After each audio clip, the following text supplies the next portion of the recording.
কি একটা গ্যাসের বোতল, এই গ্যাসের বোতল নিয়ে আজকে 15-20 দিন ধরে আহাঙ্কারে চলতেছে।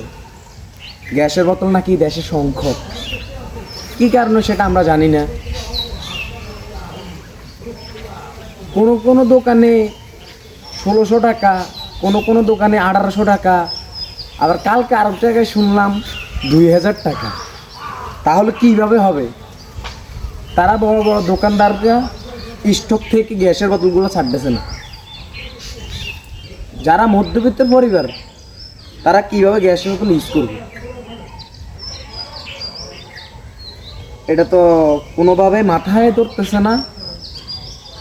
তো এখন সরকারের উদ্দেশ্যে একটা কথাই বলবো, যদি ভিডিওটা আপনাদের সামনে যায় আপনারা একটু তুলে ধরবেন এই কথাগুলা।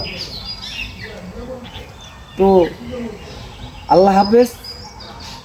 বেশি করে ভিডিওটা শেয়ার করে দিবেন, মানুষ যেন দেখতে পারে।